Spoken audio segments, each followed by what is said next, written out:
Ciao Juventini of the world, my name is Giuseppe, welcome back on the channel. It is over, World Cup is over after the epic final of yesterday, Argentina versus France. Attenzione, for the third time in their history, the team of the Albiceleste was able to take that World Cup and lifting it in the air. The last time was in '86 when Lionel Messi, the number 10 of Argentina, was not born yesterday. Yesterday he did it. He took that trophy for the very first time and also proudly put it in the air. Congratulations to Argentina. Of course, this is a Juve channel, so we will try to link what happened yesterday on the field to the Juve world, and we have to start, of course, congratulating our two new Bianconeri that became world champions. We are speaking about Angel El Fideo Di Maria and Leandro Paredes. World champions was the beautiful graphic that Juventus tweeted yesterday. Angel Di Maria with a goal, looking at that World Cup, something that he was dreaming about since so many times, in so many years. Yesterday, roller coaster of our emotion for our number 22, that yesterday, wearing that number 11 with Argentina was able to score, crying. He was on the bench, subbed out, he was crying. After the equalizer of France, he was crying. After winning the World Cup, he was still crying. A lot of tears from Angel Di Maria, but at the end, these tears transformed themselves in tears of happiness. What about Leandro Paredes? Well, he entered again with a crazy assassin tackle, but we can't say that he played bad. He played really well when he was subbed in. Leandro Paredes, also him, a new Bianconero. This is actually a moment of pride for all the Juventini. Why? Because of the victory of yesterday of Argentina, we are still on top of that really special and strange ranking of most club players winning the World Cup. 27 Bianconeri were able to lift that trophy in the air, still under contract with Juventus, so we are not speaking about Paulo Dybala, but we are speaking about Leandro Paredes and Angel Di Maria. We are the record holders, and Juventus tweeted about it, saying Juventus the club with most FIFA World Cup winners. Found out who the 27 champions are. We will nominate them in a second. Is it that important of a record? No, it's not that important, but it's a moment of pride, because through history, Juventus was always able to give a lot of players to the national teams, and actually the one that was winning them the most. If France was winning, it was Bayern Munich that would go over us. So it's still Juventus with 27, 24 for Bayern Munich. Tuttosport is putting actually, or dedicating 25% of their page in Tuttosport to speak about it, saying Juventus, we are going actually further in that ranking with 27, with a picture of Leandro Paredes kissing that cup.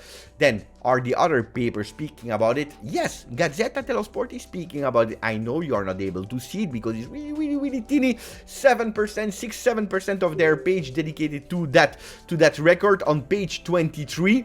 Was it that important? Probably not. But then I'm asking myself, how is it possible that on the 13th of December, 6 days ago, when the finalists were known, Argentina and France, they were actually putting a big page, a full page on page 11 of Gazzetta dello Sport, saying Inter, whatever happens in the semi-final between Argentina and Croatia, we will have at least one Inter player in the final, and this is a record since 40 years, because since 40 years, always an Inter player has been in that final. Well, guys, I don't know which one is most important, the one that wins the cup or the one that goes in the final. I don't know, but anyway, seeing the difference of Gazzetta dello Sport on the 13th of December, full page, 100%, with graphs, with stats, with pictures, with two giants, Lautaro Martinez and Brozovic, there on their page, and then you go back and you see what they are showing now today. Really nearly invisible. It's really strange the way that they are speaking. Well, who are these players? We have Bertolini, Varlien, Caligaris, Borrell. Do you remember Borrell? Probably not. It was in 34. Combi, Ferrari, Monti, Orsi, and Rosetta. For the edition of 38, again, Italy winning like in 34, Foni and Rava. Then we had to wait until 82. But what a team in 82 with Zoff, Cabrini, Gentili, Scirea, Tardelli, and Rossi. 98 with Deschamps and Zidane. Deschamps that was not able to win it for the second time as a coach with France. Buffon, Cannavaro, Del Piero, Camoranesi, and Zambrotta in 2006. 18 we saw the only Matuidi, and now since yesterday Di Maria and Paredes. Di Maria, beautiful images of our Angel that in the 60 minutes was probably the best one on the field. Fantastic. What happened yesterday? In a few images, well, Di Maria celebrating and that roller coaster of crying crying and tears, but also how Argentina scored that momentarily 3-2, actually put, thanks to the ass of Upamecano, online. Incredible goal line technology or semi-automatic goal offside technology that will be from the 27th of January also in Serie A. So attenzione, because Bonucci, we have to pay attention to Bonucci. Anyway, yesterday the goalkeeper of Argentina was actually perfect, probably the best one of the field after Messi, with that save at the last minute. Look at the chrono, 120 minutes and then 3 minutes and 13 seconds in injury time. Incredible of that extra time. Could have changed the destiny of France if that was a goal. They didn't, and as we see in Tutto Sport, le finale sono così. The finals are like that. You win or you die. Yesterday, France died. Yesterday, Argentina, they won. How are the Italian pages and also the international pages covering what happened yesterday?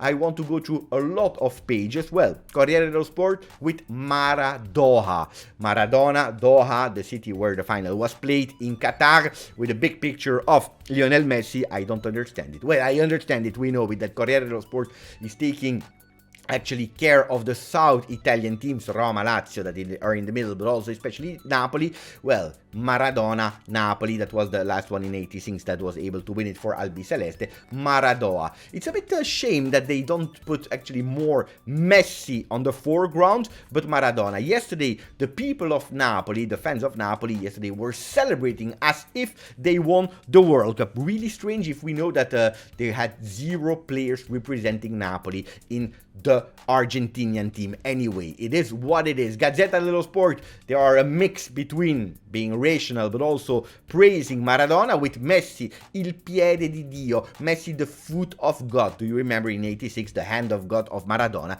They are putting that link. Of course, Messi is entering the history like Maradona did years ago. Calcio ti amo. That's the word of Tutto Sport. Calcio, football, soccer, I love you. With a kiss of Messi to the World Cup. Why I love you? Because yesterday we probably watched an epic game. Probably one of the best, if not the best final ever in the World Cup. But also for sure top 3, top 5 best World Cup games ever. I have to admit that until the 75th minute probably it was one of the most boring finals ever, but from that moment on, from the moment that France decided also to play, it was really epic. What a fantastic night for football lovers.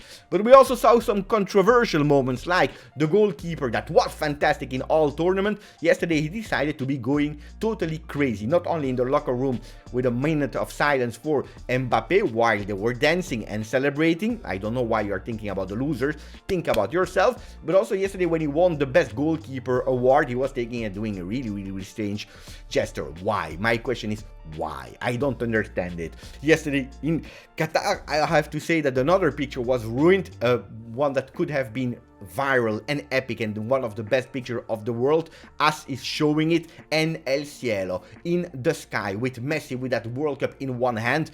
But who is ruining it? It's Lautaro Martinez. I have to say thank you to our friend Aman, that thanks to his fantastic skills was able to make him invisible. Lautaro Martinez, luckily we didn't arrive at the 5th penalty, because otherwise forever, for your entire life, you would have seen Lautaro Martinez celebrating the winning goal of Argentina. Luckily it didn't happen, and we will have someone that we don't know. It is the number 4 of Argentina, Montiel. It is what it is. Sport, Dios existe.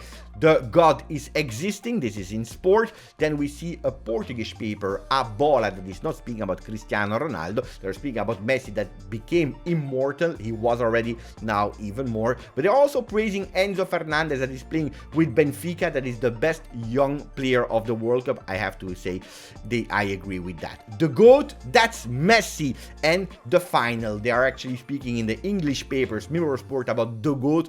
End of debate, it is Messi. I think that the Mirror Sport is still angry at Cristiano Ronaldo about how he disrespected Manchester United. Merry X or Merry Christmas. I don't understand that title of Star Sport. Anyway, they try to be creative. They tried anyway.